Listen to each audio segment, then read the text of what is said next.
เราถึงแล้วใช่ไหมฮะบุฟเฟ่ต์หลวงพระบาง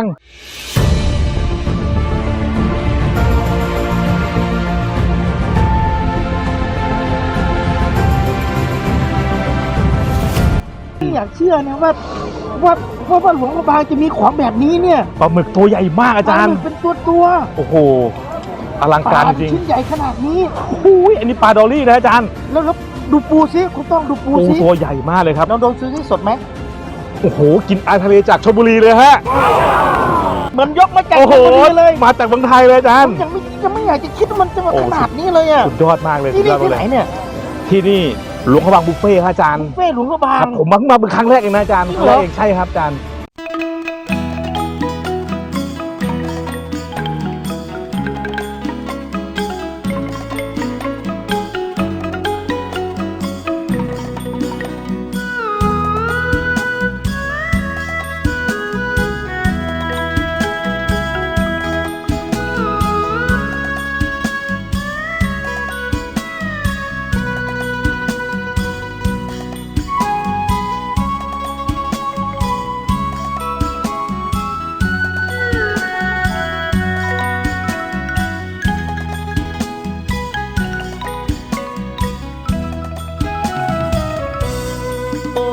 ดินแด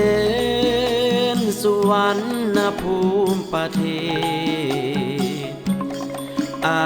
ณาเขตนครหลวงพระบางบรรพการร่วมกันขยันสรรสร้างเสียงทองล้านสางเอกอ้างฟ้าลาธรณีความหั่งมีสีมือเรื่องลือโลกา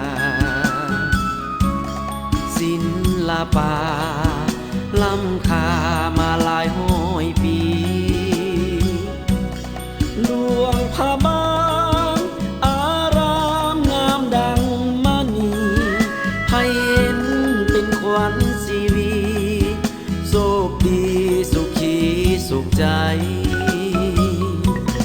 หลวงพระบางแสนแพงเหมือนฟ้าสร้างแปลง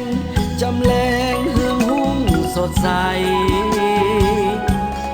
นางสังขารตำนานมนต์ข้างฝังใจงามล้ำงามเลิศวิไลปรากฏกายให้เห็นทั่วหน้าหลวงพระบางภูมิใจสงกรานต์ปีใดเฮนางสังขารเหินฟ้าเพื่อสลองฮีดของเลือดล้ำงามตาเคียงอยู่คู่พระสุธานางฟ้าสังขารเยี่ยมเอ่ย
โอ้โห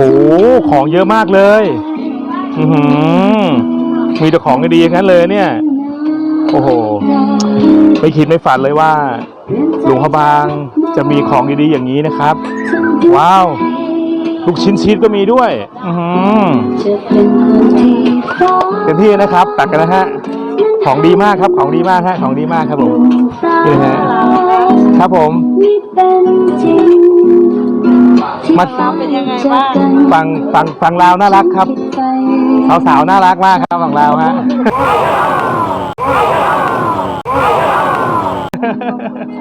ครับผมโอ้ลูกชิ้นดีๆเลยนะครับลูกชิ้นดีๆเลยโอ้โหวันนี้ก็หมึกวงมีด้วยดีมากดีมากดีมากเลยโอ้โหดูปูอัดเขาสิครับดีมากเลยปูอัดโอ้โหมีเกี๊ยวสีต่างๆนะครับโอ้โหเหมือนเมืองไทยเลยนะครับดีมากของดีมากเลยโอ้โหสุดยอดเลยครับดีมากๆครับผมนี่แหละครับโอ้โหน่าทานมากทุกอย่างเลยนะครับน่าทานมากเลยนะครับของครบเครื่องจริงๆนะฮะโอ้โหไม่น่าเชื่อว่าจะมีเยอะขนาดนี้นะครับผมเดี๋ยวเรามาดูผักกันนะครับนี่เขาเรียกผักอะไรนะโอ้โหน่ากินมากครับนะครับผักปังนะครับผักปังนะฮะนะครับแล้วก็นี่เลยนะครับนี่เลยนะฮะโอ้โหผักเยอะมากนะครับผมผักเยอะมากผักบุ้งสดๆเลยโอ้ผักเยอะมากเลยครับดูครับผักบุ้งสดๆเลยครับอันนี้ก็โอ้โหไม่รู้ว่าผักอะไรนะครับเยอะแยะมากมายนะครับของดีๆทั้งนั้นเลยนะฮะหลวงพ่อบุฟเฟ่ไม่คิดว่าจะมีของเยอะขนาดนี้นะครับของเยอะจริงๆนะครับผักสดๆเลยนะฮะว้าวอลังการมากโอ้โหผักเยอะจริงๆนี่ครับเห็ดก็มีนะฮะโอ้โหดูครับเห็ดออเรนจิโอ้โหออเรนจิของโปรดผมเลยนะครับโอ้โหไม่พอนะไม่พอยังไม่พอนะฮะ โอ้ผักเยอะจริงสุดยอดเลยครับสุดยอดเลยมีกุ้งไข่นะครับผมโอ้ต้องเรียกเพื่อนๆจากเมืองไทยมากินแล้วครับตอนนี้นะฮะโอ้โหกุ้งไข่ตัวใหญ่แล้วเราจะกินหมดไหมครับเนี่ย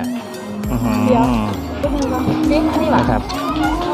นี่ครับปูตัวใหญ่นะฮะโอ้โหเทไม่อั้นเลยนะครับตักได้ไม่อั้นเลยนะฮะอย่างนี้ต้องเรียกเพื่อนๆจากเมืองไทยมากินแล้วครับปูตัวใหญ่มากนะครับนี่นะครับโอ้โหสุดยอดเลยครับโอ้ร้านนี้สุดยอดอาจารย์ของเยอะมากของเยอะมากเลยครับโอ้เจ้าสวัสดีสวัสดีครับผมสวัสดีครับมาได้ใส่นอนี่นะผมมาจากเมืองไทยพี่มาจากเมืองไทยครับผมยินดีผู้จักเด้อครับผมเดินอาหารได้เด้อไอ้มากันจะคนนี่มากันแค่นี้นะครับมากับอาจารย์ร้านปักหลักฮะร้านปักหลักครับผมครับผมสวัสดีครับเป็นอะไรเนาะอาหารให้โอ้โหของเยอะมากอลังการมากครับผมอลังการมาก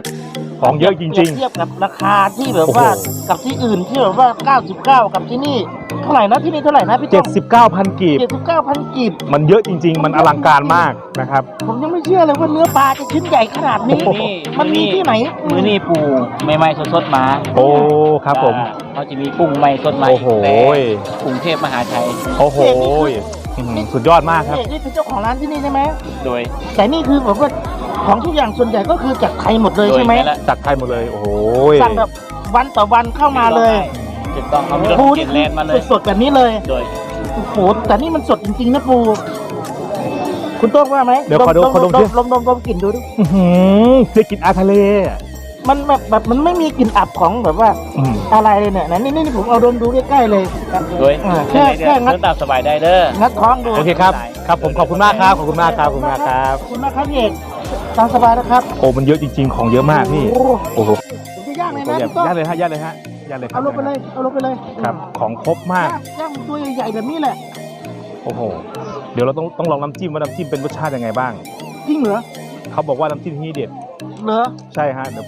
ที่ดูในเพจแล้วเนี่ยมาลองเนี่ยผมตามเพจมานะฮะเนี่ยเครื่องครบเนาะเครื่องครบมากเลยฮะครบหมดเลยสด อื้อหือ ไม่มีพริกพริกเน่าโอ้โห นี่เลยครับ เดี๋ยวกระเทียมลงไปก่อน ดูสีของน้ำจิ้มซีฟู้ดเขาดิ โอ้โหสีสวยมากแต่ต้องลองนะฮะผมชอบอย่างนี้แล้ว เข้มข้นหน่อยเข้มข้นหน่อย นี่อะไรอีกครับพี่ส้มนี่ อันนี้โอ้โหมันน่าจะมาจากเมืองไทยทั้งหมดเลย ทั้งหมดเลย ใช่ครับผมพวกลูกชิ้นอะไรต่างๆนะครับโอ้โหของ เรี ดี ยก ของดี ว่าถ้าเกิดว่ากินไปนี่คือแบบไม่เหมือนที่อื่นเลยนี่ก็คือไอ้ขนมจีบตัวนี้คือติ่มซำตัวนี้คือไม่มีแป้งเลยนะครับ ผม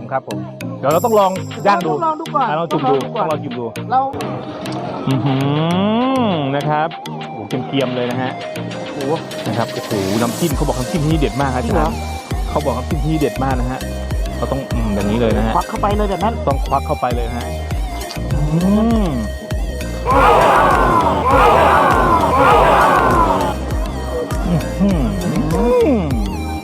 สุดยอดครับ กระเดือกนี่ลงไปเลยใช่ไหม ของแท้คือปลาหมึกตัวนี้ดิ โอ้โห ร้อนควันอุ่นๆแบบนี้ บางครั้งนี่ที่เมืองไทยยังหาปลาหมึกตัวเป็นตัวแบบนี้มาเสิร์ฟในรายบุฟเฟ่ยังไม่มีเลยนะ 79,000 กีบเป็นไปได้ไง ผมกินเลยนะ ปาติโท เราลองดู โอ้โหอลังการมาก มากกิน2 ครั้ง น้ำลายไหล กับน้ำจิ้มซีฟู้ดของเขาแบบนี้ กินคำเดียวโดยที่ไม่ต้องลังเล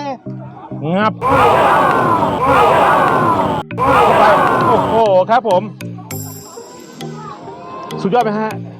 ขอเบี้ยหน่อย ก็มีเลยครับผม โอ้โห สุดยอดอาจารย์น้ำจิ้มอร่อยมาก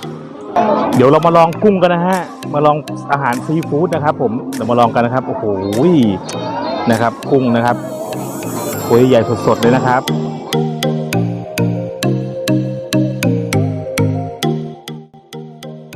มันดีจริง มันดีจริงฮะ ฝากเลยนะ ครับผม มาเลยที่นี่